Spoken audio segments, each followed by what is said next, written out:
इस कहानी की शुरुआत में हमें लाइफ फाउंडेशन कंपनी के स्पेस क्राफ्ट को दिखाया जाता है जो सैंपल लेकर अर्थ पर वापस लौट रहा होता है। लेकिन तभी उसमें कोई तकनीक खराबी आ जाती है जिससे वो स्पेस क्राफ्ट धरती पर क्रैश हो जाता है। फिर लाइफ फाउंडेशन की टीम वहां पहुंच जाती है और उस जगह को अच्छी तरीके से चेक करने लग जाती है। वहीं हमें लाइफ फाउंडेशन के सीईओ कार्ल्टन ड्रेक को दिखाया जाता है जो भी ये सब कुछ लाइव देख रहा होता है। वो अपने स्टाफ से पूछता है कि क्या हमारे सारे सिम्बियोट सही सलामत है। तो उन्हें बताते हैं कि हमारे पास सिर्फ 3 ही सिम्बियोट सैंपल हैं और उनमें से एक सिम्बियोट ऑर्गेनिज्म कंटेनमेंट से गायब हो गया है। दरअसल सिम्बियोट एक अजीब तरह के क्रिएचर होते हैं जिसे ड्रेक एक्सपेरिमेंट करने के लिए स्पेस से ला रहा होता है। ड्रेक की टीम स्पेस क्राफ्ट से बचे हुए 3 सिम्बियोट को सही सलामत बाहर निकाल लेती है। तभी वहाँ एक नर्स नोटिस करती है कि एक एस्ट्रोनॉट अभी भी जिंदा है, इसीलिए उसे जल्द से जल्द एम्बुलेंस से हॉस्पिटल भेजा जा रहा होता है। वो एम्बुलेंस वहाँ से निकल जाती है। तभी हमें दिखाया जाता है कि वो एस्ट्रोनॉट अचानक से उड़ जाता है और वो नर्स और ड्राइवर पर हमला करके उन्हें मार देता है, जिससे हमें पता चलता है कि जो सिम्बियोट गायब हुआ था वो उसी एस्ट्रोनॉट के अंदर था। उस सिम्बियोट का नाम राइट होता है और उन सभी सिम्बियोट में सबसे खतरनाक सिम्बियोट होता है। वो सिम्बियोट नर्स की बॉडी में चला जाता है और वहाँ से निकलकर सिटी की तरफ बढ़ने लग जाता है और उसके हाथ में लाइफ फाउंडेशन का एक बेस भी होता है। इसका मतलब ये होता है कि वो लाइफ फाउंडेशन कंपनी की तरफ बढ़ रहा होता है क्योंकि बाकी सिम्बियोट उसी कंपनी में होते हैं। वहीं फिर हमें सैन फ्रांसिस्को में एडी और एन को दिखाया जाता है जिन दोनों की जल्दी शादी होने वाली होती है। एन एक लॉयर होती है, इसीलिए वो सुबह जल्दी उठकर काम पर जाने के लिए तैयार हो जाती है। वो एडी को उठाकर उसे बताती है कि वो लाइफ फाउंडेशन के लिए केस लड़ने जा रही है और वो एडी को उसकी मीटिंग में जाने का याद दिलाती है। फिर एडी भी तैयार होकर अपने काम पर निकल जाता है क्योंकि एडी एक रिपोर्टर होता है और उसका द एडी ब्रोक शो बहुत फेमस होता है। वो सारी न्यूज को कवर करके अपने ऑफिस पहुँचता है जहाँ वो अपने बॉस से मिलता है जिसका नाम जेक होता है। जेक उसे कहता है कि तुम्हें कल कार्ल्टन ड्रेक का इंटरव्यू लेना है और वो तुमसे रॉकेट के बारे में बात करना चाहता है। वो कहता है कि उसके रॉकेट सेफ है और वो क्रैश सिर्फ एक हादसा था। तो एडी उसे कहता है कि कार्ल्टन ड्रेक कमीना है। तो जेक उसे कहता है कि वो हमारे नेटवर्क को चुटकियों में खरीद सकता है और वो हमें बर्बाद भी कर सकता है, इसीलिए तुम्हें कल सिर्फ उससे उसके स्पेस प्रोग्राम के बारे में पूछना होगा और उसे थैंक्स कहकर वहाँ से वापस आ जाना होगा। तो एडी जेक को कहता है कि मैं ऐसे लोगों की पोल खोलता हूँ, इसीलिए मैं उसकी तरफदारी नहीं कर सकता। तो जेक उसे समझाता है कि नेटवर्क से बड़ा कुछ नहीं होता, इसीलिए तुम मुझ पर एहसान करना कि तुम वहाँ पर कोई भी गलती मत करना। एडी भी मान जाता है। फिर रात को जब एडी सो रहा होता है तो उसे रात को प्यास लगती है और वो पानी पीने के लिए बाहर आ जाता है जहाँ वो एन के लैपटॉप में अपनी और एन की पिक्चर्स देखने लग जाता है। लेकिन तभी एन के लैपटॉप में लाइफ फाउंडेशन की एक मेल आती है और एडी उस मेल को ओपन कर लेता है जिससे उसे पता चलता है कि कार्ल्टन ड्रेक पर एक्सीडेंट में हुई 3 लोगों की मौत का इल्जाम है। वहीं अगले दिन एडी जब कार्ल्टन ड्रेक का इंटरव्यू लेने जाता है तो पहले तो कार्ल्टन ड्रेक से रॉकेट से रिलेटेड ही क्वेश्चन पूछता है, लेकिन फिर एडी उससे पूछता है कि मैं जानना चाहता हूँ कि लाइफ फाउंडेशन कैसे काम करती है और तुम लोगों पर कैसे कैसे टेस्ट करते हो। एडी के साथ आई न्यूज रिपोर्टर एडी को ऐसे क्वेश्चन पूछने से मना करती है और कहती है कि हम यहाँ रॉकेट के बारे में क्वेश्चन करने आए हैं। तो एडी कहता है कि मुझे रॉकेट के बारे में बात नहीं करनी, मैं सच जानना चाहता हूँ। तो कार्ल्टन उसे कहता है कि मुझे समझ नहीं आ रहा कि तुम किस बारे में बात कर रहे हो। तो एडी उसे कहता है कि तुम पर इल्जाम है कि तुम्हारी कंपनी लाशों पर बनी हुई है और तुम्हारे टेस्ट इतने खतरनाक होते हैं कि इसमें लोगों की जान तक चली जाती है और तुम पर 3 लोगों की मौत का इल्जाम है। यह देखकर कार्ल्टन गार्ड को उन्हें यहाँ से बाहर निकालने को कहता है और उनका कैमरा भी बंद करवा देता है। साथ ही वो एडी के साथ आई रिपोर्टर को इस न्यूज को लाइव न करने के लिए पैसे भी देता है। गार्ड उन सबको बाहर निकाल रहे होते हैं तो कार्ल्टन एडी को धमकी देता है कि तुम अब नहीं बचोगे। वहीं फिर हमें दिखाया जाता है कि एडी को जेक नौकरी से निकाल देता है। वहीं एन को भी नौकरी से निकाल दिया जाता है क्योंकि उन्हें पता चल जाता है कि एडी को इन लीगल केसेस के बारे में एन से ही पता चला है। एडी एन से मिलने आता है लेकिन एन उससे बहुत ज्यादा गुस्सा होती है। वो उसे कहती है कि तुमने मेरा इस्तेमाल किया, इसीलिए वो एडी को उसकी एंगेजमेंट रिंग वापस लौटा देती है और उसे कहती है कि आज से हमारा रिश्ता यही खत्म हो गया और फिर वो वहाँ से चली जाती है। एडी बहुत उदास हो जाता है। वहीं हमें दिखाया जाता है कि एक ट्रक लाइफ फाउंडेशन में एंटर करता है और ये वही ट्रक होता है जिसमें वो तीनों सिम्बियोट के कैन रखे हुए होते हैं। ड्रेक उन क्रिएचर को देखकर बहुत खुश होता है। वहीं हमें उस नर्स को दिखाया जाता है जिसके अंदर राइट सिम्बियोट होता है। वो चलते चलते एक टाउन तक पहुँच जाती है जहाँ पर वो एक दुकान पर रखी ईल को उठाकर खाने लग जाती है। तो दुकानदार उसे रोककर पैसे मांगने लगता है तो वो सिम्बियोट अपनी पावर से उस दुकानदार को वहीं मार देता है। ये देखकर सभी लोग वहाँ से भागने लग जाते हैं, लेकिन तभी कुछ गुंडे उसके पास आते हैं और उससे पूछते हैं कि तुम कौन हो, लेकिन तभी वो उन सभी को भी मार देता है और फिर वो सिम्बियोट एक ओल्ड लेडी के अंदर चला जाता है। वहीं फिर हमें 6 महीने बाद लाइफ फाउंडेशन की लैब को दिखाया जाता है जहाँ डॉक्टर स्कट उन सिम्बियोट पर एक्सपेरिमेंट कर रही होती है क्योंकि उन सिम्बियोट को जिंदा रहने के लिए एक ऐसे होस्ट की जरूरत होती है जो सांस लेता हो ताकि ऑक्सीजन से भरपूर माहौल में ये सिम्बियोट जिंदा रह सके। लेकिन कार्ल्टन उसे पूछता है कि सिम्बियोट इन सभी होस्ट के शरीर को क्यों नहीं अपना रहे क्योंकि अभी तक उन्होंने 35 एनिमल पर इस एक्सपेरिमेंट को कर लिया था लेकिन किसी भी एनिमल की बॉडी को सिम्बियोट ने नहीं अपनाया। फिर वो उस रेबिट पर भी सिम्बियोट की बॉन्डिंग प्रोसेस स्टार्ट कर देते हैं और इस बार वो कामयाब भी हो जाते हैं। वो सिम्बियोट उस रेबिट से कनेक्ट कर जाता है। ये देखकर ड्रेक बहुत खुश होता है, लेकिन वो डॉक्टर स्कट से पूछता है कि सिम्बियोट ने सिर्फ इस रेबिट के साथ ही क्यों बॉन्ड बनाया। तो स्कट उसे बताती है कि ये प्रोसेस एक ऑर्गन ट्रांसप्लांट जैसी ही प्रोसेस है जिसमें डोनर और रिसेप्टर कंफर्टेबल होने चाहिए। तो कार्ल्टन उसे कहता है कि हमने सिम्बियोसिस हासिल कर ली है, इसका मतलब ये है कि सिम्बियोट न सिर्फ यहाँ जिंदा रह पाएंगे बल्कि हम भी स्पेस में जिंदा रह पाएंगे। इसलिए वो कट को इंसानों पर टेस्ट शुरू करने को कहता है। तो कट उसे मना करती है और कहती है कि अभी इसमें टाइम है। तो कार्ल्टन कहता है कि मैं कुछ भी कर सकता हूँ, इसीलिए तुम्हें अपने बारे में नहीं तो कम से कम अपने बच्चों के बारे में तो सोचना चाहिए। ये सुनकर कट काफी ज्यादा परेशान हो जाती है और उसे ड्रेक की बात माननी पड़ती है। वहीं हमें एडी को दिखाया जाता है जो एक बार में बैठा हुआ होता है। वो शराब पीकर घर की तरफ निकल जाता है जहाँ वो मिसेस चेन की शॉप में सामान लेने जाता है। तभी वहाँ एक गुंडा मिसेस चेन को धमकाकर उनके सारे पैसे लेकर चला जाता है, लेकिन एडी कुछ नहीं करता और वो अपने घर चला जाता है। एडी अगले दिन सभी जगह जॉब के लिए अप्लाई कर देता है, लेकिन उसे कोई भी जॉब नहीं देता, यहाँ तक कि उसे बर्तन मांजने तक का काम नहीं मिलता। एडी काफी परेशान होता है, उसे कुछ समझ नहीं आता कि वो क्या करे। वहीं हमें लाइफ फाउंडेशन की लैब को दिखाया जाता है, जहाँ पर कार्टन गरीब लोगों को पैसों का लालच देकर उन पर एक्सपेरिमेंट कर रहा होता है। वो आइजैक नाम के आदमी को एक सिम्बियोट के साथ एक कैप्सूल में बंद कर देता है और फिर वो सिम्बियोट को आजाद करवा देता है।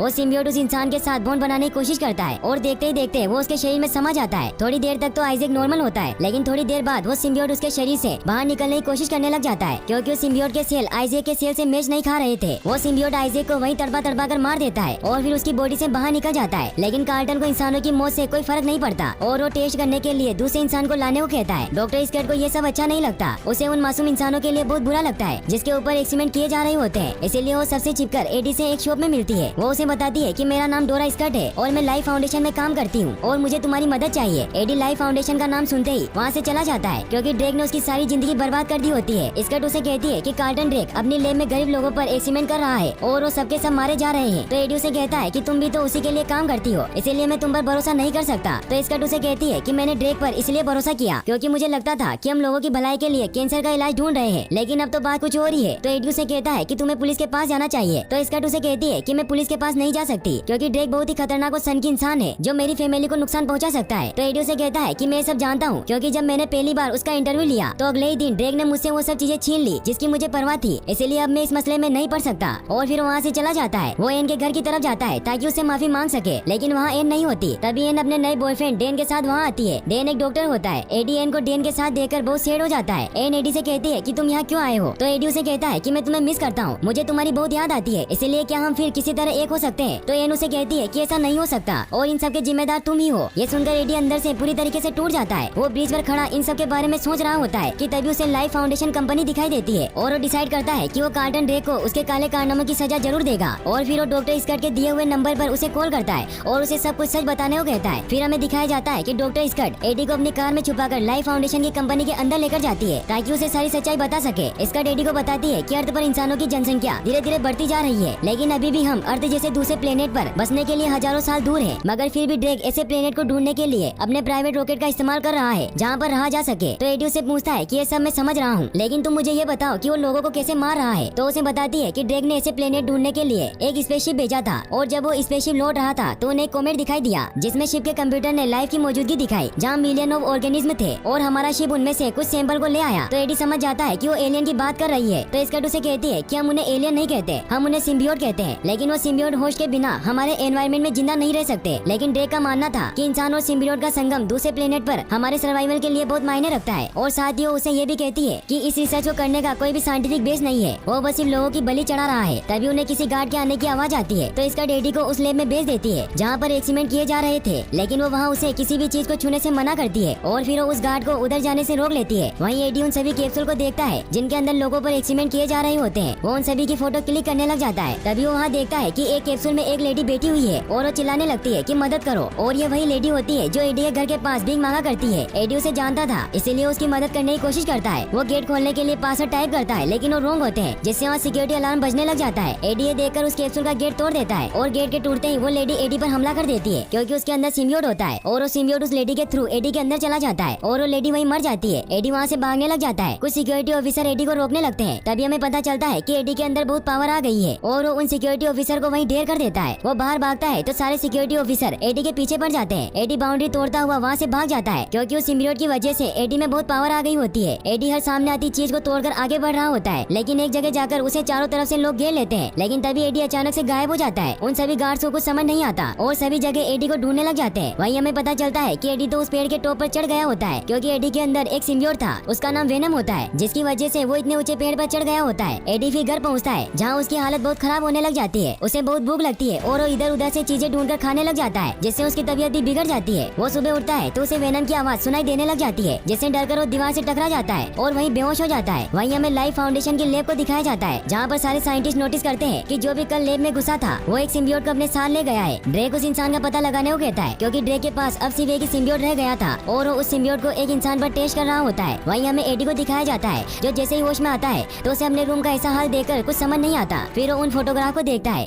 जो कल उसने लैब में क्लिक की होती है। फिर वो एन से मिलने के लिए एक रेस्टोरेंट में जाता है। है और उसे वो पिक्चर्स दिखाने लगता है। तभी एन नोटिस करती है कि एडी ने शराब पी हुई है और उसे बहुत तेज बुखार है। तभी एडी बहुत अजीब अजीब हरकतें करने लग जाता है। वो दूसरों की टेबल से खाना उठाकर खाने लग जाता है, लेकिन उसे कोई भी चीज पसंद नहीं आती क्योंकि सिम्बियोट को जिंदा चीजें खाना अच्छा लगता है। सब लोग एडी की हरकतें देखकर बहुत डर जाते हैं। एडी कहता है कि मुझे बहुत गर्मी लग रही है और वो पानी के अंदर बैठ जाता है। मैनेजर एडी की ये हरकतें देखकर पुलिस को कॉल लगाने लगती है, तो डैन उन्हें पुलिस को कॉल करने से मना कर देता है और कहता है कि मैं एक डॉक्टर हूँ, इसीलिए आप एम्बुलेंस बुलाइए, मैं इसका इलाज करूंगा। फिर हमें दिखाया जाता है कि डैन अपने हॉस्पिटल में एडी का एमआरआई कर रहा होता है। वो एमआरआई मशीन को ऑन कर देता है। एमआरआई मशीन की तीखी आवाज से एडी बहुत तड़पने लग जाता है क्योंकि सिम्बियोट को हाई फ्रीक्वेंसी साउंड से प्रॉब्लम होती है। एडी को इसे चिल्लाता देख डैन एमआरआई मशीन को बंद करने को कहता है और वो एडी को बाहर निकालता है। एडी वापस से नॉर्मल हो जाता है और फिर एडी वापस से अपने घर चला जाता है। वहीं हमें ड्रेक को दिखाया जाता है जो अपने लैब में होता है और साइंटिस्ट उसे बताते हैं कि हम जिस इंसान पर सिम्बियोट का टेस्ट कर रहे हैं वो पहले तो नॉर्मल था और उन दोनों की बॉडी आपस में मेज भी खा रही थी, लेकिन अब वो सिम्बियोट होस्ट के शरीर को अंदर से खा रहा होता है, इसीलिए अब हमें नए होस्ट की जरूरत होगी। वहीं हमें डॉक्टर स्कॉट को दिखाया जाता है जो जब अपनी लैब में पहुंचती है तो सिक्योरिटी को पता चल जाता है कि कल रात वही किसी इंसान को लैब में लेकर आई थी और फिर security head Trace doctor Scott को ड्रेक के पास ले जाकर उसे सारी बात बता देता है। वहीं फिर हमें एडी को दिखाया जाता है जो अपने घर पर खाना पका रहा होता है कि तभी उसे एन का कॉल आता है और उसे बताती है कि डैन ने जो तुम्हारा टेस्ट किया है उसे पता चला है कि तुम्हारे अंदर एक वायरस चला गया है और डैन उसे कहता है कि हम कल तुम्हें कुछ दवाइयाँ देंगे जिससे तुम ठीक हो जाओगे। तभी एडी को अपने अंदर से कुछ आवाजें सुनाई देने लग जाती है जो असल में वेनम बोल रहा होता है। फिर एडी को कुछ होने लग जाता है, इसीलिए वो कॉल कट कर देता है। वहीं हमें डॉक्टर स्कॉट को दिखाया जाता है जो ड्रेक को बता रही होती है कि इन खतरनाक एक्सीडेंट से मैं डर गई थी, इसीलिए मैं उस इंसान को अपने साथ लेकर आई थी। तो ड्रेक उसे पूछता है कि तुम अपने साथ किसे लेकर आई थी, लेकिन डॉक्टर स्कॉट उसे कुछ नहीं बताती। तो ड्रेक उसे अपनी बातों में फंसाता है और कहता है कि अगर तुम चाहती हो कि तुम्हारा दोस्त जिंदा रहे तो तुम्हें मुझे उसका नाम बताना होगा, क्योंकि जो सिम्बियोट तुम्हारे दोस्त के पास है उससे उसकी जान को बहुत बड़ा खतरा है। इसीलिए अगर तुम उसे बचाना चाहती हो तो तुम्हें उसे यहाँ लेकर आना होगा ताकि तुम लोगों की मदद कर सको। और साथ ही उससे प्रॉमिस करता है कि मैं आज से अपना काम का तरीका बदल दूंगा। तो स्कॉट भी उसकी बातों में आ जाती है और उसे बता देती है कि मैं एडी ब्रो को अपने साथ लेकर आई थी। ये सुनते ही ड्रेक उसे धोखा देता है और उसके लैब में उस सिम्बियोट को छुड़वा देता है। वहीं हमें एडी को दिखाया जाता है जिसके रूम के गेट को कोई नॉक करता है और जब एडी दरवाजा खोलता है तो ड्रेक के आदमी होते हैं। ट्रेस अपने सभी आदमियों को एडी को पकड़ने को कहता है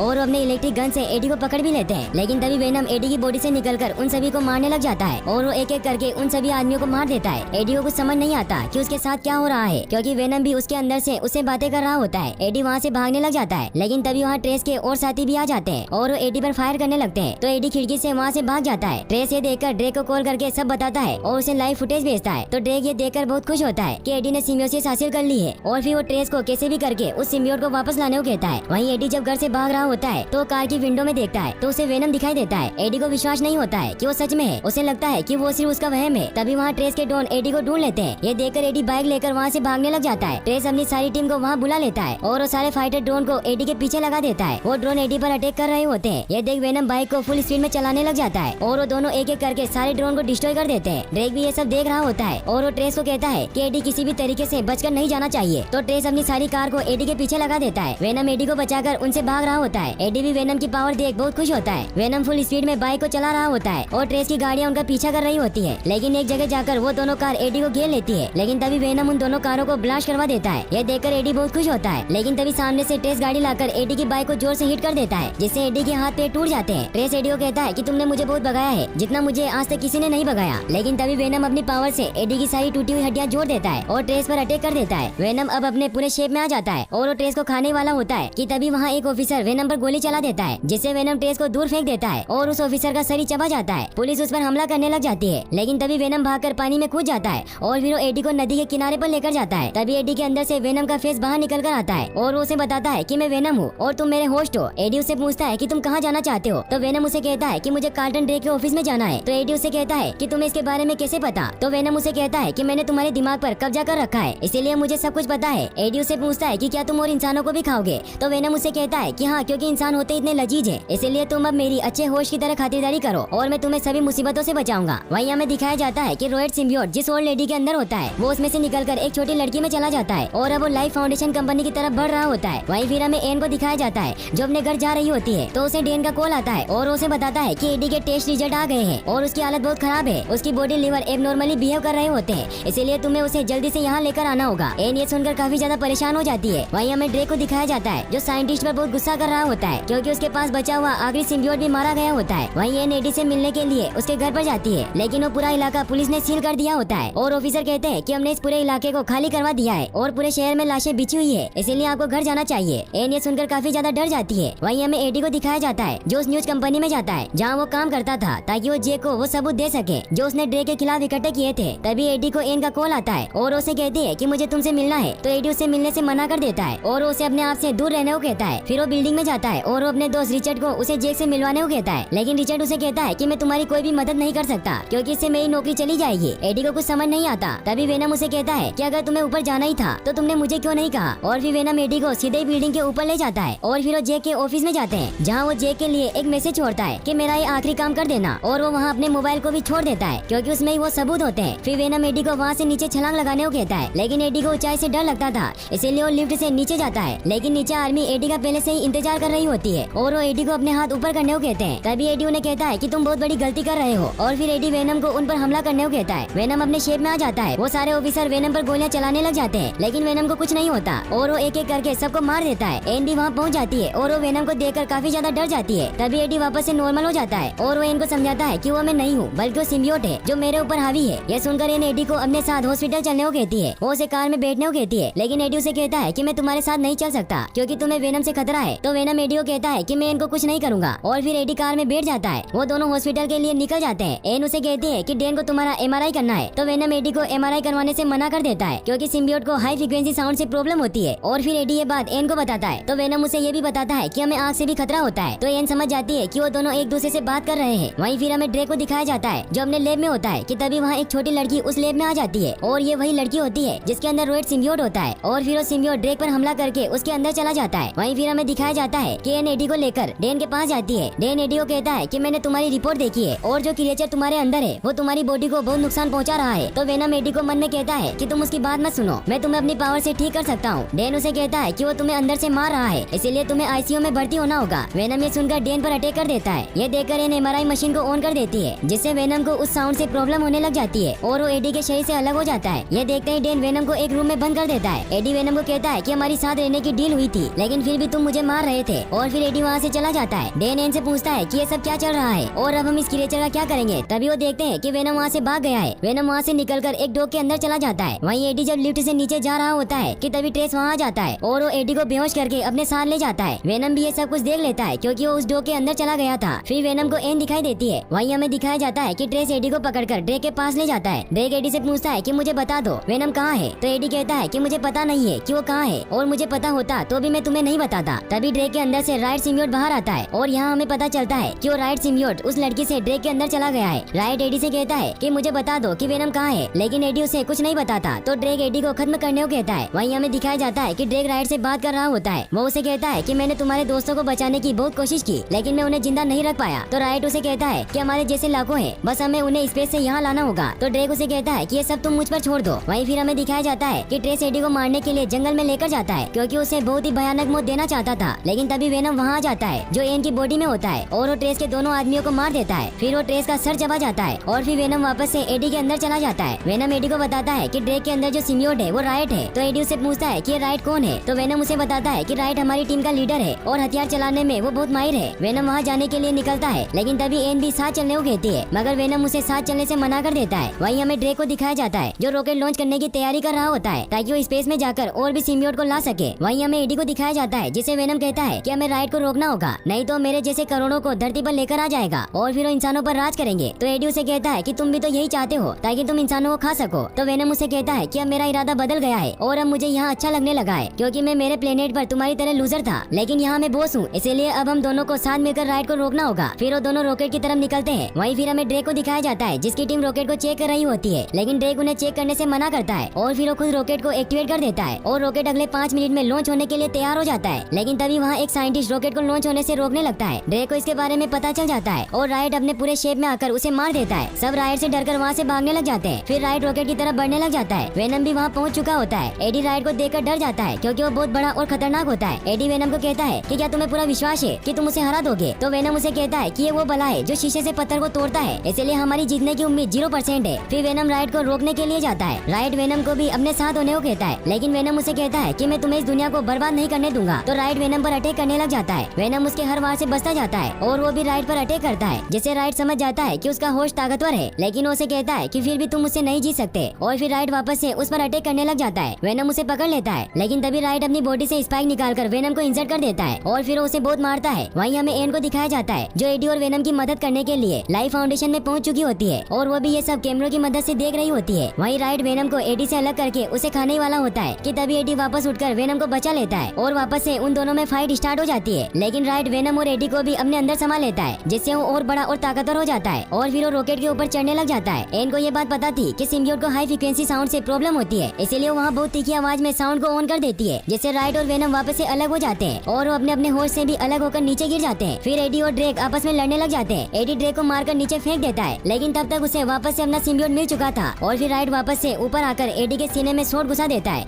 जिससे एडी वहीं गिर जाता है। वहीं राइट रॉकेट के ऊपर चढ़ने लग जाता है और वो रॉकेट के अंदर चला जाता है। वहीं एडी मर रहा होता है लेकिन तभी वेनम वापस से उसके पास आता है और वो एडी को वापस से ठीक कर देता है। रॉकेट लॉन्च हो जाता है लेकिन तभी वेनम उस रॉकेट पर चढ़ जाता है और वो उस शॉट से रॉकेट के टैंक को चीर देता है जिससे रॉकेट वहीं ब्लास्ट हो जाता है और उस ब्लास्ट में राइट और ड्रेक दोनों जलकर वहीं मर जाते हैं क्योंकि सिम्बियोट एक्सट्रीम हीट को सहन नहीं कर सकते थे। वहीं वेनम पर भी इसका असर हो जाता है और वो एडी को गुड बाय कहता है और फिर वो एडी के चारों ओर शील्ड बनाकर एडी को बचा लेता है लेकिन उसमें वेनम खुद मारा जाता है और एडी पानी के अंदर गिर जाता है और सेफली बच जाता है। वहीं फिर हमें दिखाया जाता है कि एडी और एन दोनों साथ बैठकर बातें कर रहे होते हैं और एडी एन को उसका साथ देने के लिए थैंक्स कहता है। एन एडी से कहती है कि मुझे वेनम की मौत का अफसोस है और यहाँ पर हमें पता चलता है कि वेनम अभी भी जिंदा होता है क्योंकि वेनम एडी से मन में बातें कर रहा होता है। एन भी समझ जाती है कि एडी उससे कुछ छुपा रहा है लेकिन तभी एडी उसे गुड बाय कह के वहाँ से चला जाता है। फिर एडी चलते चलते वेनम से बात करता है और उसे कहता है कि मुझे तुम्हारे साथ रहने में कोई दिक्कत नहीं है लेकिन तुम्हें मुझसे वादा करना होगा कि तुम हर किसी इंसान को नहीं खाओगे, तुम बस उसी इंसान को मारोगे पीटोगे जो बहुत बुरे होंगे और तुम कभी कभी ही बुरे इंसानों को खाओगे। फिर एडी मिसेस चेन की शॉप में जाता है क्योंकि वेनम को चॉकलेट बहुत पसंद होती है इसीलिए वो वहाँ चॉकलेट खरीदने जाते हैं। तभी वहाँ वापस से वही गुंडा आ जाता है जो बार बार मिसेस चेन को धमकाकर उनसे पैसे वसूला करता था। वेनम एडी को कहता है कि वो बुरा आदमी है। फिर वेनम अपने पूरे शेप में आकर उस गुंडे पर अटैक कर देता है और उसे कच्चा ही पूरा खा जाता है। मिसेस चेन ये सब देखकर बहुत हैरान होती है और वो एडी से पूछती है कि ये क्या है तो एडी उन्हें बताता है कि मुझ में एक कीड़ा है और यहीं पर ये मूवी एंड हो जाती है। लेकिन फिर हमें वेनम 2 मूवी का सीन दिखाया जाता है जहाँ पर एडी एक सीरियल किलर का इंटरव्यू लेने जाता है जिसका नाम क्लेट्स होता है। क्लेट्स उसे कहता है कि मैं यहाँ से निकलूंगा और हर जगह कत्लेआम करूंगा जिसे कहते हैं कार्नेज। जहाँ हमें कैलिफोर्निया के सेंट एस्टीज स्कूल को दिखाया जाता है। ये वो जगह होती है जहाँ उन बच्चों को रखा जाता है जिन्हें उनके परिवार वाले पसंद नहीं करते थे। इसी स्कूल में हमें क्लेट्स और फ्रांसिस को दिखाया जाता है जो अपने अपने रूम में बैठे हुए होते हैं और उनके रूम मेंटल हॉस्पिटल की तरह होते हैं। वो एक दूसरे से प्यार करते थे। फ्रांसिस काफी ज्यादा डरी हुई होती है तो क्लेट्स उसे पूछता है कि तुम्हें डॉक्टर ने क्या कहा तो फ्रांसिस कहती है कि मेरी म्यूटेशन काफी तेजी से बढ़ रही है और मेरी शक्तियाँ काफी ज्यादा है इसलिए वो मुझे यहाँ से ऐसी जगह ले जाएंगे जहाँ मेरे जैसे इंसान होंगे। तो क्लेट्स उसे हिम्मत देता है कि वो तुम्हें मुझसे नहीं छीन सकते क्योंकि तुम मेरी आखिरी उम्मीद हो। लेकिन तभी कुछ ऑफिसर फ्रांसिस को अपने साथ लेकर जाने लगते हैं तो फ्रांसिस उसे कहती है कि मैं तुम्हारा इंतजार करूंगी। क्लेट्स को काफी ज्यादा गुस्सा आता है लेकिन वो कुछ नहीं कर पाता। वो ऑफिसर फ्रांसिस को कार में बिठाकर वहाँ से ले जाते हैं। फ्रांसिस को उन ऑफिसर पर बहुत गुस्सा आता है इसीलिए उन सब पर अटैक कर देती है क्योंकि उसके पास वोकल की सोनिक पावर होती है जो इतनी खतरनाक थी कि वो किसी भी चीज को तोड़ सकती थी। फ्रांसिस के साउंड की वजह से उस ऑफिसर के कान में ब्लीडिंग होने लग जाती है इसीलिए अपने बचाव में उसकी आंख पर गोली मार देता है। वहीं जब फ्रांसिस की आंख खुलती है तो देखती है कि उसकी एक आंख डैमेज हो चुकी है और वो रेवेनक्रॉफ्ट हॉस्पिटल में होती है। वहीं फिर हमें परजेंट का सीन दिखाया जाता है जहाँ हम रेवेनक्रॉफ्ट हॉस्पिटल को देखते हैं। रेवेनक्रॉफ्ट हॉस्पिटल वो जगह होती है जिसे हमने द अमेजिंग स्पाइडरमैन 2 में देखा था जहाँ स्पाइडरमैन के दुश्मन इलेक्ट्रोमैन को रखा गया था। फिर हमें यहाँ एक डॉक्टर को दिखाया जाता है जो फ्रांसिस पर एक्सपेरिमेंट कर रही होती है। वो एक वोट बॉय के थ्रू फ्रांसिस को खाना और न्यूज़पेपर भिजवाती है। फ्रांसिस जब उस न्यूज़पेपर को पढ़ती है तो उसमें क्लेट्स के बारे में न्यूज छपी हुई होती है कि क्लेट्स को मौत की सजा दे देनी चाहिए लेकिन अभी तक पुलिस को उसकी कत्ल की हुई डेड बॉडीज नहीं मिली है जिसकी वजह से उसकी डेथ सेंटेंस रुकी हुई है। और यहाँ पर ट्विस्ट की बात तो यह होती है कि आर्टिकल एडी ब्रॉक ने छापा हुआ था। डॉक्टर फ्रांसिस से कहती है कि क्लेट्स जैसे लोगों को तो जान से मार देना चाहिए क्योंकि वो जानती थी कि वो दोनों एक दूसरे से प्यार करते हैं। वहीं फिर हमें सैन फ्रांसिस्को के पुलिस स्टेशन को दिखाया जाता है जहाँ डिटेक्टिव पैट्रिक एडी से बात कर रहा होता है क्योंकि पैट्रिक क्लेट्स के केस पर ही काम कर रहा था। वो एडी से कहता है कि क्लेट्स तुमसे मिलना चाहता है क्योंकि वो शायद तुम्हें कुछ बताना चाहता हो। तो एडी कहता है कि मैं उससे कोई वास्ता नहीं रखना चाहता। तो पैट्रिक कहता है कि वो सिर्फ तुमसे बात करना चाहता है और शायद वो तुम्हें उसकी कत्ल की हुई डेड बॉडीज के बारे में कुछ बताना चाहता हो। तभी वेनम एडी के शरीर से निकलकर पैट्रिक को खाने लगता है मगर तभी एडी उसे रोककर बाथरूम के अंदर ले जाता है। वो दोनों बातें करने लगते हैं। पास में ही मौजूद एक लेडी और पैट्रिक भी उन दोनों की बातें सुन रहे थे। वेनम एडी को कहता है कि हमें सिटी के अंदर जाकर सिटी को प्रोटेक्ट करना चाहिए न कि हमें यहाँ इसकी बकबक सुननी चाहिए। तो एडी उसे कहता है कि क्लेट्स मुझे कुछ सबूत देना चाहता है। तो वेनम उसकी बेइज्जती करने लगता है कि तुम कुछ भी काम सही से नहीं कर सकते। तो एडी उसे कहता है कि तुम्हें मेरे काम में टांग नहीं अड़ानी चाहिए इसीलिए तुम चुपचाप रहो। फिर एडी क्लेट्स के पास पहुँचता है। एडी उसे पूछता है क्या कि तुम मुझसे क्या चाहते हो, तुमने मुझे यहाँ क्यों बुलाया है। तो क्लेट्स उसे कहता है कि मैं मौत की तहलीज पर खड़ा हुआ हूँ इसीलिए तुम मेरे फैंस के लिए एक पैगाम पहुँचा दो और बदले में मैं तुम्हें अपनी जिंदगी के राज बताऊंगा और साथ ही मैं तुम्हें ये भी बताऊंगा कि मैंने जितने भी कत्ल किए हैं उनकी डेड बॉडीज को मैंने कहाँ दफनाया है। तो एडी उसे पूछता है क्या कि तुम मुझसे क्यों बात करना चाहते हो। तो क्लेट्स उसे कहता है कि तुम मुझे अच्छे लगते हो। जिसके बाद एडी वहाँ से निकलने लगता है। तभी वेनम वहाँ एडी का ध्यान दीवार पर बनी हुई कुछ पेंटिंग्स पर कर देता है, जिसके अंदर एक कैथेड्रल भी होता है और साथ ही वहाँ कब्र के साथ साथ कुछ मैसेजेस भी लिखे हुए होते हैं। क्लेट्स एडी से कहता है कि मुझे भूल मत जाना। बाहर आते ही पेट्रिक एडी से पूछता है कि तुम्हें क्लेट्स ने क्या बताया, तो एडी उसे कहता है कि अभी तक तो उसने मुझे कुछ नहीं बताया और वैसे भी इस तरह के कामों में थोड़ा वक्त लगता है। तो पेट्रिक उसे कहता है कि जैसे ही तुम्हें कुछ पता चले तो सबसे पहले मुझे बताना, वरना मुझसे बुरा कोई नहीं होगा। एडी वहाँ से घर की तरफ निकल जाता है। घर आकर वेनम अपनी पावर की मदद से उन सभी पेंटिंग्स और मैसेज को वापस से कागज पर डिकोड करता है, जिससे उन्हें पता चल जाता है कि क्लेट्स ने रोडियो बीच पर ही सारी लाशें छुपाई है और वो इस बात की खबर पुलिस को दे देता है, जिससे पुलिस की सारी टीम वहाँ पहुंचकर उन सभी डेड बॉडीज को निकाल लेती है। एडी के इस काम से रिपोर्टर हैरान होते हैं, क्योंकि वो बहुत कोशिश करने के बाद भी क्लेट्स की इन छुपाई हुई डेड बॉडीज को नहीं ढूंढ पाए थे, जिससे अब एडी पूरी सिटी में नंबर 1 रिपोर्टर बन जाता है। पेट्रिक भी इस न्यूज को अखबार में पढ़ता है और उसे एडी पर बहुत गुस्सा आता है, क्योंकि उसके पूछने पर भी एडी ने उसे कुछ नहीं बताया था और अब सबूत मिल जाने की वजह से क्लेट्स को मौत की सजा सुना दी जाती है, जिससे क्लेट्स को बहुत ज्यादा गुस्सा आता है। वहीं फ्रांसिस को भी इस न्यूज के बारे में पता चल जाता है और ये खबर सुनने के बाद वो काफी ज्यादा टूट जाती है। वहीं फिर हमें एडी को दिखाया जाता है, जिसे वेनम कहता है कि अब मैं मुर्गियां खा खाकर थक चुका हूँ और अब मैं इंसानों को खाना चाहता हूँ। तो एडी उसे कहता है कि हम ऑलरेडी क्लेट्स के केस में उलझे हुए हैं, इसलिए हमें अभी कोई भी रिस्क नहीं लेना चाहिए और अगर अभी किसी भी इंसान की मौत हुई या फिर कोई भी इंसान गायब हो गया तो FBI का सारा शक हम पर ही आएगा, इसलिए हम इस वक्त कोई भी मुसीबत मोल नहीं ले सकते। वेनम एडी को परेशान करने लगता है कि मुझे खाना चाहिए। इससे परेशान होकर एडी मिसिस चेन की शॉप में जाता है ताकि वो वहाँ से वेनम के लिए चॉकलेट खरीद सके, लेकिन वहाँ चॉकलेट नहीं होती, इसीलिए फिर वो दोनों एक पोल्ट्री फार्म में जाते हैं, जहाँ वेनम बहुत सारी मुर्गियों को सीधा ही खा जाता है। वो वहाँ से निकलने लगते हैं कि तभी रास्ते में वेनम देखता है कि एक गुंडा एक औरत का पर्स छीनने की कोशिश कर रहा है। ये देखकर वेनम उसकी मदद करने जाता है और वो उस गुंडे को पकड़कर खाने लगता है। तो एडी उसे रिक्वेस्ट करता है कि प्लीज इसे मत खाओ, तो वेनम भी उसकी बात मान लेता है और उस गुंडे को कचरे में फेंक देता है। फिर वो दोनों वहाँ से जाने लगते हैं। तभी रास्ते में एडी को इनका कॉल आता है। एडी इनसे बात करता है। एन उसे मिलने के लिए रात 8 बजे एक रेस्टोरेंट में बुलाती है। एडी भी उसे मिलने के लिए मान जाता है। फिर उस रेस्टोरेंट में पहुँचता है जहाँ वो एन से मिलता है और वो दोनों साथ में बातें करने लगते हैं। साथ ही वेनम भी एडी से मन में बात कर रहा था, जिससे इनको कहीं न कहीं पता चल जाता है कि एडी के अंदर वेनम जिंदा है, क्योंकि इनको ऐसा लगता था कि वेनम के फर्स्ट वाले पार्ट में वेनम मारा गया है। इसीलिए उसे पूछती है कि क्या वेनम इस वक्त भी तुम्हारे साथ है, जिस पर एडी कहता है कि वेनम तो मर चुका है। फिर एन एडी को बताती है कि मैंने डेन से एंगेजमेंट कर ली है। ये देखकर एडी बहुत ही परेशान हो जाता है, क्योंकि वो पहले एक दूसरे से प्यार किया करते थे। तभी एन कहती है कि हाय वेनम, एडी का ख्याल रखना, क्योंकि मैं जानती हूँ कि तुम अभी भी एडी के अंदर हो, इसीलिए प्लीज अब तुम एडी का ख्याल रखना। ये सुनकर एडी वहाँ से घर की तरफ निकल जाता है। एडी बहुत उदास होता है, तो वेनम उसे कहता है कि तुम्हें इतनी छोटी छोटी बातों पर परेशान नहीं होना चाहिए, हम बहुत ही बड़े बड़े कामों के लिए बने हैं। तो एडी उसे कहता है कि तुम मेरे दर्द को नहीं समझ सकते, क्योंकि तुम एक एलियन हो। वहीं फिर हमें दिखाया जाता है कि अगले दिन वेनम खुद ही अपना खाना पका रहा होता है। वो एडी को खुश करने की कोशिश करता है ताकि उसका मूड ठीक हो सके, और फिर वेनम एडी को उसके आए हुए लेटर भी लाकर देता है। वो लेटर क्लेट्स ने भेजा था, जिसमें लिखा होता है कि मुझे मौत की सजा दिलवाने के लिए तुम ही जिम्मेदार हो, और साथ ही वो उस लेटर में अपनी पुरानी काली करतूतों के बारे में भी बताता है कि अगर वो पैदा ना होता तो उसकी दादी को कौन मारता, उसकी माँ को बाथ टब के अंदर हेयर ड्रायर डालकर कौन मारता। इसका मतलब ये है कि क्लेट्स ने खुद अपने परिवार वालों तक को नहीं छोड़ा। आगे क्लेट्स ये भी बताता है कि ये सब कुछ होने के बाद उसके डैड ने उसे बहुत मारा और सेंट एस्टेज स्कूल में भेज दिया, जहाँ के बच्चे उसे बहुत मारते थे। लेकिन फिर उसकी मुलाकात फ्रांसिस से हुई, जो कि एक म्यूटेंट थी। उसने क्लेट्स को सारे बच्चों से बचाया, जिस वजह से वो एक दूसरे को पसंद करने लगे थे। आगे लेटर में वो ये भी बताता है कि मैं आखिरी बार तुमसे मिलना चाहता हूँ। तो एडी भी वेनम से कहता है कि हमें भी उससे मिलना चाहिए। फिर हमें दिखाया जाता है कि एडी क्लेट्स से मिलने के लिए जेल में जाता है, जहाँ क्लेट्स उसे कहता है कि मैं हमेशा से ही एक परिवार के लिए तरसता रहा हूँ, जिसके रिप्लाई में एडी उसे कहता है कि तुमने तो खुद ही अपने परिवार वालों को मार दिया, फिर तुम परिवार के लिए क्यों तरस रहे हो। तो क्लेट्स उसे कहता है कि अगर मुझे मौत की सजा हुई तो मेरी मौत के जिम्मेदार सिर्फ और सिर्फ तुम ही होगे, और साथ ही वो ये भी कहता है कि तुम अपने परिवार वालों के लिए एक कैंसर हो, क्योंकि तुमने एन को धोखा दिया। इससे वेनम को उस पर बहुत गुस्सा आता है और उसे मारने लगता है। क्लेट्स भी खुद को छुड़वाने के लिए एडी के हाथ पर बाइट कर लेता है, लेकिन तभी गार्ड आकर एडी को उसे छुड़वा देता है। एडी वहाँ से जाने लगता है तो क्लेट्स उसे कहता है कि मैंने पहले भी खून को चखा है, लेकिन तुम्हारा खून कुछ अलग है। फिर हमें दिखाया जाता है कि क्लेट्स ने जब एडी को काटा था तो वेनम का छोटा सा टुकड़ा क्लेट्स के मुंह में रह गया था, जिससे ही अब कार्नेज का जन्म होगा। वहीं हमें दिखाया जाता है कि एडी अपने घर पहुँचता है तो वेनम एडी से माफी मांगता है कि मुझे ऐसा नहीं करना चाहिए था। तो एडी उसे कहता है कि तुम्हें अपने आप पर कंट्रोल करना चाहिए, क्योंकि अगर तुमने क्लेट्स को मार दिया होता तो उसकी मौत का इल्जाम सीधा मेरे ऊपर आता, लेकिन तुम इन सब के बारे में कहाँ सोचते हो, तुम तो सिर्फ अपने बारे में सोचते हो। तो वेनम उसे कहता है कि मेरे आने से पहले तुम एक लूजर थे, तुम्हारी कोई औकात नहीं थी, मैंने तुम्हें हीरो बनाया। इन्हीं बातों को लेकर उन दोनों में बहस होने लग जाती है। एडी वेनम को कहता है कि मैं तुम्हें झेल रहा हूँ, तो वेनम उसे कहता है कि मेरी वजह से ही तुम फेमस हुए हो। इन सभी बातों की वजह से उन दोनों में हाथापाई स्टार्ट हो जाती है, जिससे एडी को बहुत गुस्सा आता है और वो वेनम को यहाँ से चले जाने को कहता है। इससे वेनम को भी काफी गुस्सा आता है और वो रूम में तोड़फोड़ करने लग जाता है। वो एडी को बहुत मारता है। फिर वो गुस्से में एडी का शरीर छोड़कर निकल जाता है, जहाँ से जाते वक्त वो एडी की बाइक को भी तोड़ देता है। वहीं हमें क्लेट्स को दिखाया जाता है, जिसे आज मौत की सजा सुनाई गई थी, और जब उसे इंजेक्शन देकर जान से मारा जाता है तो क्लेट्स की बॉडी में मौजूद वेनम का टुकड़ा ग्रो करना शुरू कर देता है और धीरे धीरे एक और नए सिम्बियोट का जन्म होता है, जिसका नाम कार्नेज होता है। यह देखकर सभी लोग डरकर वहाँ से भागने लगते हैं। कार्नेज बाहर निकलकर सभी लोगों को मार देता है, कार्नेज बहुत ही बड़ा और पावरफुल होता है। वो सभी ऑफिसर को मारकर खा जाता है और जेल के सारे कैदियों को आजाद करके बाहर निकाल देता है। वहीं हमें एडी को दिखाया जाता है जो अपने घर को वापस से ठीक कर रहा होता है। वो रात को जब न्यूज देखता है तो उसे पता चलता है कि क्लेट जेल से भाग गया है। ये देख एडी काफी ज्यादा परेशान हो जाता है। तभी उसके डोर को कोई जोर से नॉक करता है और जब एडी दरवाजा खोलता है तो पेट्रिक होता है। पेट्रिक इस पूरे कांड का जिम्मेदार एडी को ठहराता है। तो एडी कहता है कि मुझे कुछ नहीं पता कि क्लेट्स वहाँ से कैसे भाग गया और तुम मुझे इसका जिम्मेदार नहीं ठहरा सकते। तो पेट्रिक उसे कहता है कि क्लेट्स ने सिर्फ तुमसे मुलाकात की थी और हो सकता है कि तुम भी उसी के साथ मिले हो, इसीलिए मैं यहाँ आया था क्योंकि मुझे लगा कि वो तुमसे मिलने आया होगा। तो एडी उसे कहता है कि मेरा उससे कोई वास्ता नहीं है। तो पेट्रिक वहाँ से चला जाता है। वहीं हमें दिखाया जाता है कि वेनम धीरे धीरे करके बॉडीज को चेंज कर रहा होता है क्योंकि उसे अपने हिसाब की कोई भी बॉडी नहीं मिल पा रही थी। फिर वो एक लड़की के अंदर चला जाता है जहाँ वो अपने फुल शेप में आ जाता है क्योंकि वहाँ पार्टी चल रही थी जिसमें बहुत से लोग कॉस्ट्यूम पहनकर आए थे। इसीलिए सभी लोगों को लगता है कि वेनम ने भी कॉस्ट्यूम पहन रखा है और वो काफी ज्यादा बड़ा और स्मार्ट लग रहा था। इसीलिए सब लोग उसकी तारीफ करते हैं और उसके साथ सेल्फी क्लिक करवाते हैं। वहीं दूसरी तरफ हमें क्लेट्स को दिखाया जाता है जो एक कार चुराकर भाग रहा होता है। क्लेट्स कार्नेज से बातें करता है जिस तरीके से एडी वेनम से बात किया करता था। कार्नेज क्लेट्स को कहता है कि अभी मेरे अलावा इस दुनिया में सिर्फ एक ही सिम्बियोट है और वो है वेनम, इसीलिए अगर हम दोनों मिलकर उसे खत्म कर दे तो पूरी दुनिया पर सिर्फ हमारा ही राज होगा। तो क्लेट्स कहता है कि मुझे सबसे पहले अपनी फ्रांसिस को छुड़वाना है और इसी बात को लेकर उन दोनों के बीच डील हो जाती है। लेकिन क्लेट्स को ये पता नहीं होता कि फ्रांसिस कहाँ है। वहीं फिर हमें वेनम को दिखाया जाता है जो उस पार्टी में काफी ज्यादा मजे कर रहा होता है, लेकिन साथ ही वो कहीं न कहीं एडी को भी मिस कर रहा था। वहीं दूसरी ओर एडी उस स्कूल में पहुंचता है जहाँ क्लेट्स को रखा गया था। वहाँ उसे एक पेड़ पर सीके लव से भी लिखा मिलता है। एडी पेट्रिक को कॉल करता है और उसे पूछता है कि एब्बी का मतलब क्या है। तो उसे बताता है कि एब्बी का मतलब फ्रांसिस बेरिसन है, लेकिन उसे कहता है कि वो तो मर चुकी है क्योंकि जब हम उसे लेकर जा रहे थे तो मैंने उसकी आँख पर गोली मार दी थी। वहीं दूसरी तरफ हमें क्लेट्स को दिखाया जाता है जो एक शॉप में जाकर उसके ओनर को मार देता है। फिर वो वहाँ रखे कंप्यूटर को हैक करके उस सीक्रेट लोकेशन रेवेनक्रॉफ्ट के बारे में भी पता कर लेता है। क्लेट्स वहाँ पहुंचकर कार्नेज की मदद से सबसे पहले डॉक्टर को मार देता है। फिर वो फ्रांसिस से मिलता है। दोनों एक दूसरे को देखकर काफी खुश होते हैं। कार्नेज फ्रांसिस को आजाद कर देता है और फिर ये तीनों वहाँ से कार से भागने की कोशिश करने लगते हैं, लेकिन पुलिस को भी इसके बारे में पता चल जाता है और पुलिस उनका पीछा करने लगती है। लेकिन कार्नेज एक एक करके सारी गाड़ियों को उठा कर फेंकने लग जाता है और सभी पुलिस वालों को जान से मार डालता है। वहीं दूसरी तरफ वेनम मिसेस चेन की शॉप में पहुंचता है और उनके शहर के अंदर चला जाता है। वहीं फिर हमें एडी को दिखाया जाता है जिसे पुलिस अपनी कस्टडी में ले लेती है क्योंकि एडी के घर के पास उन्हें काफी सारी डेड बॉडीज मिली थी जो वेनम की वजह से मारे गए थे। पेट्रिक एडी को सब कुछ सच बताने के लिए कहता है, मगर एडी से कहता है कि मैं फोन करना चाहता हूँ, उसके बाद मैं तुम्हें सब बताऊंगा। एडी एन को कॉल लगाता है और उसे मिलने के लिए बुलाता है। एन डेन के साथ एडी से मिलने के लिए आती है। एडी एन को बताता है कि शहर के अंदर जो कुछ भी हो रहा है वो सब क्लेट्स कर रहा है क्योंकि उसके अंदर जो रेड कलर का मोस्टर है वो एक नया सिम्बियोट है जिसका नाम कार्नेज है। साथ ही एडी एन को ये भी बताता है कि वो और वेनम अब साथ में नहीं है, इसलिए वो एन से रिक्वेस्ट करता है कि वो जाकर वेनम को ढूंढ ले क्योंकि वेनम ही कार्नेज को हरा सकता है। फिर एन वेनम को ढूंढने चली जाती है। वो सबसे पहले मिसेस चेन के पास जाती है क्योंकि उसे पता था कि मिसेस चेन वेनम को जानती है, इसीलिए उनसे मिलकर पूछती है कि क्या आपको वेनम के बारे में कुछ पता है। मगर यहाँ ट्विस्ट की बात तो ये होती है कि वेनम तो खुद ही मिसेस चेन की बॉडी के अंदर छुपा हुआ होता है। वेनम एन को कहता है कि वो इस वक्त एडी से काफी ज्यादा नाराज है, इसीलिए वो उसकी कोई मदद नहीं करना चाहता। तो एन वेनम से रिक्वेस्ट करती है कि एडी को तुम्हारी जरूरत है, इसीलिए तुम्हें उसके पास जाकर उसकी मदद करनी होगी। ये सब सुनने के बाद फाइनली वेनम एडी से मिलने के लिए तैयार हो जाता है। वहीं हमें क्लेट्स और फ्रांसिस को दिखाया जाता है जो पूरे शहर के अंदर तबाही मचाते हुए घूम रहे होते हैं। तभी वहाँ कार्नेज क्लेट्स की बॉडी से निकलकर उन्हें कहता है कि अब हमें अपने प्लान के मुताबिक वेनम को खत्म करना होगा। फिर हमें दिखाया जाता है कि एन एडी से मिलने के लिए जाती है और वेनम भी उसी के अंदर होता है। फिर वो तीनों वहाँ से दीवार तोड़कर भाग जाते हैं जहाँ पर वेनम एडी को सॉरी बोलने को कहता है। फिर एडी भी वेनम से माफी मांग लेता है। वो एन को डेन के साथ घर भेज देता है। वहीं फिर हमें पेटी को दिखाया जाता है जो सड़कों पर एडी को ढूंढ रहा होता है कि तभी रास्ते में उसे क्लेट्स दिखाई देता है और उस पर फायर करने लगता है, लेकिन तभी कार्नेज बाहर आ जाता है और वो पेटी को पकड़कर अपने साथ ले जाता है। वहीं दूसरी तरफ हमें फ्रांसिस को दिखाया जाता है जो एडी को ढूंढते हुए उसके घर पर जाती है जहाँ पर उसे एन की एंगेजमेंट रिंग मिलती है जो एन ने एडी को वापस लौटा दी थी। वो उस रिंग को वहाँ से उठा लेती है। तभी उसे वहाँ एन का फोटो दिखाई देता है जिसमें एन के नए घर की पिक्चर होती है। इसलिए फ्रांसिस एन को पकड़ने के लिए उसके घर पर पहुँच जाती है जहाँ पर एन और डेन वहाँ से जाने की तैयारी कर रहे होते हैं। तभी वहाँ फ्रांसिस एन के पास जाकर उसे बेहोश कर देती है और फिर वो डेन के पास जाकर उसे कहती है कि अगर तुम एन को बचाना चाहते हो तो इस लोकेशन पर पहुँच जाना। फिर फ्रांसिस वहाँ से चली जाती है। डेन काफी घबरा जाता है और वो एडी को कॉल करके बताता है कि फ्रांसिस एन को कैथेड्रल में ले गई है। एडी भी वहाँ जाने के लिए निकल जाता है। वहीं फिर हमें उस कैथेड्रल को दिखाया जाता है जहाँ पर फ्रांसिस और क्लेट्स दोनों ही शादी करने वाले थे। वहाँ पर उन्होंने पेट्रिक और एन को भी बंदी बनाया होता है क्योंकि उन्हें पता होता है कि एडी भी वहाँ पहुँच जाएगा। वहीं दूसरी ओर अब वेनम और एडी भी वहाँ पहुँच जाते हैं जहाँ वेनम जैसे ही कार्नेज को देखता है तो वेनम डरकर वापस से एडी के अंदर छिप जाता है। एडी वेनम से पूछता है कि तुम बाहर क्यों नहीं आ रहे हो। तो वेनम उसे कहता है कि वो कार्नेज है जो बहुत ही ज्यादा ताकतवर और चालाक होते हैं। तो एडी उसे कहता है कि तुम सिर्फ बाहर आ जाओ, उसके बदले में तुम जिसे चाहो उसे खा सकते हो और मैं तुम्हें कभी भी किसी इंसान को खाने से मना नहीं करूंगा। ये सुनकर वेनम में भी जोश आ जाता है और वो अपनी पूरी पावर के साथ कार्नेज पर अटैक कर देता है। उन दोनों के बीच फाइट स्टार्ट हो जाती है। वेनम भी पूरे जोश के साथ कार्नेज को धो रहा होता है, लेकिन तभी कार्नेज उसे पकड़ लेता है और उसे इंजर्ड करने लग जाता है। वहीं फ्रांसिस की सोनिक पावर की वजह से कार्नेज को काफी दिक्कत हो रही थी, इसलिए वो उसे अपना मुंह बंद करने को कहता है। फिर फ्रांसिस पैट्रिक को मारने के लिए उसके पीछे जाती है, क्योंकि पैट्रिक ने ही उसकी आंख पर गोली चलाई थी, इसलिए फ्रांसिस उससे अपना बदला लेने के लिए उसकी एक आंख फोड़ देती है। वहीं वेनम कार्नेज पर हमला करके उसे अपने आप से दूर फेंक देता है और मौके का फायदा उठाते हुए डेन वहाँ कार्नेज के ऊपर पेट्रोल डालकर उसे जलाने की कोशिश करता है, क्योंकि उसे ने बताया होता है कि सिम्बियोट को एक्सट्रीम हीट और साउंड से प्रॉब्लम होती है। लेकिन तभी उस केन में पेट्रोल खत्म हो जाता है और कार्नेज डेन पर हमला करके उसे मारने वाला होता है, लेकिन तभी वहाँ वेनम आकर उसे बचा लेता है। साथ ही वहाँ कैथेड्रल में एक बहुत ही बड़ा घंटा भी होता है जो क्लॉक के साथ बज रहा था, जिसकी वजह से दोनों ही सिम्बियोट अपने होश की बॉडी से अलग होने लगते हैं। लेकिन जैसे ही साउंड शांत होता है तो दोनों वापस से लड़ने लग जाते हैं और वेनम कार्नेज को पकड़कर कैथेड्रल की दीवारों पर मारने लग जाता है। लेकिन तभी कार्नेज अपने आप को संभाल लेता है और वेनम पर अटैक कर देता है, जिससे वो दूर जगह गिरता है। फिर कार्नेज जेन को लेकर कैथेड्रल के टॉप पर जाने लगता है, जिससे कैथेड्रल का मलबा वेनम के ऊपर गिर जाता है। वेनम उस मलबे के अंदर दब जाता है। वेनम एडी को कहता है कि इस बार की ये जंग हम नहीं जीत सकते, क्योंकि कार्नेज मुझसे काफी ज्यादा ताकतवर है। वहीं दूसरी तरफ कार्नेज फ्रांसिस को भी पकड़कर मारने लगता है, क्योंकि उसके साउंड की वजह से उसे प्रॉब्लम हो रही थी। क्लेड्स फ्रांसिस को बचाने के लिए कार्नेज से अलग होने की बहुत कोशिश करता है, लेकिन उससे अलग नहीं हो पाता। वेनम भी ये सब देख रहा होता है, जिससे वो समझ जाता है कि वो दोनों आपस में पूरी तरीके से नहीं जुड़े हुए हैं। एडी भी वेनम से कहता है कि सिर्फ और सिर्फ हम ही एक परफेक्ट मैच है, हमारे अलावा और कोई भी परफेक्ट मैच नहीं हो सकता। ये सुनकर वेनम में और भी ज्यादा जोश आ जाता है और वो उन पत्थरों से बाहर आ जाता है। वेनम एक रोड को उठाकर कैथेड्रल की टॉप की तरफ बढ़ने लग जाता है। वहीं कार्नेज जेन को खाने ही वाला होता है कि तभी वेनम उस रोड को कार्नेज के सिर में घुसा देता है, जिससे एन सीधी जमीन पर गिरने लग जाती है। मगर सही वक्त पर आकर वेनम उसे बचा लेता है, लेकिन तभी कार्नेज वेनम पर अटैक करके उसे इंजर्ड करने लग जाता है। मगर वेनम फिर भी एन को सुरक्षित नीचे उतार देता है। फिर वेनम वापस से ऊपर आता है, लेकिन अब वो काफी ज्यादा कमजोर हो चुका था और कार्नेज बार बार उसके ऊपर वार कर रहा था। तभी वहाँ फ्रांसिस भी होश में आ जाती है। ये देखकर वेनम उसे नीचे धक्का दे देता है, जिससे वो गिरते वक्त घबराहट में चिल्लाने लगती है, जिसकी वजह से कैथेड्रल की सारी दीवारें और कांच टूटने लग जाते हैं। और इतनी ज्यादा हाई फ्रीक्वेंसी साउंड की वजह से दोनों सिम्बियोट भी होश से अलग हो जाते हैं। सब नीचे गिर रहे होते हैं। तभी कैथेड्रल का बहुत बड़ा घंटा आकर फ्रांसिस के ऊपर गिर जाता है, जिससे उसकी वहीं डेथ हो जाती है। वहीं डेन और एन मिलकर वेनम को एडी के पास पहुंचाते हैं, जिससे वेनम वापस से अपने शेप में आ जाता है। वहीं क्लेड्स भी जमीन पर गिर जाता है और कार्नेज भी उससे अलग हो जाता है। कार्नेज वापस से क्लेड्स से मिलने के लिए उसके पास जाने लगता है, लेकिन तभी वेनम उसे पकड़ लेता है और उसे कच्चा ही खा जाता है और फिर वो क्लेड्स को पकड़कर उसे भी मार देता है। लेकिन तभी वहाँ पुलिस भी आ जाती है। यह देखकर एडी, डेन और एन वहाँ से भागने लगते हैं, जहाँ पर एडी डेन को कहता है कि तुम एन को अपने साथ ले जाओ। वहीं हमें दिखाया जाता है कि उस हादसे के अंदर पैट्रिक भी जिंदा बच गया होता है और उसकी आंखें नीली पड़ गई थी। वहीं फिर हमें दिखाया जाता है कि वेनम और एडी बीच के किनारे पर बैठे हुए होते हैं और अब वेनम भी उसे घुमाने के लिए थैंक्स कहता है। वो फिर उसे कहता है कि अब हम कहाँ जाएंगे, तो एडी उसे कहता है कि अब हम ऐसी जगह जाएंगे जहाँ दुनिया को हमारी जरूरत हो। और ये मूवी यहीं पर एंड हो जाती है। फिर हमें इस मूवी के पोस्ट क्रेडिट सीन को दिखाया जाता है, जहाँ वेनम और एडी साथ में टीवी देख रहे होते हैं। एडी वेनम से कहता है कि हमें एक दूसरे से कोई भी बात नहीं छिपानी चाहिए, तो वेनम उसे कहता है कि मैं तुम्हें कुछ बताना तो चाहता हूँ, लेकिन तुम उन बातों को समझ नहीं पाओगे। लेकिन फिर भी वेनम उसे कहता है कि मैं तुम्हें उन सभी चीजों की झलक दिखाने वाला हूँ जिनका हम सभी सिम्बियोट ने एहसास किया है। तो एडी उसे कहता है कि मैं रेडी हूँ। मगर तभी वहाँ टीवी फ्लिकर करने लग जाता है और सभी चीजें अचानक से बदल जाती है। एडी को ऐसा लगता है कि ये सब वेनम कर रहा है, लेकिन वेनम उसे कहता है कि मैंने ये सब नहीं किया। तभी टीवी में वहाँ एक न्यूज आने लगती है, जिसमें वही सीन दिखाया जाता है जहाँ एमसीयू वाले स्पाइडरमैन ने मिस्टीरियो को अभी हराया था। इससे हमें पता चलता है कि अब वेनम भी एमसीयू का हिस्सा बन चुका है। और इसी सस्पेंस के साथ ये मूवी यहीं पर एंड हो जाती है। और गाइस, अगर आप ऐसी और वीडियोस देखना चाहते हैं तो डिस्क्रिप्शन में दी गई लिंक पर क्लिक करके वॉच कर सकते हैं और वीडियो को लाइक और चैनल को सब्सक्राइब करने की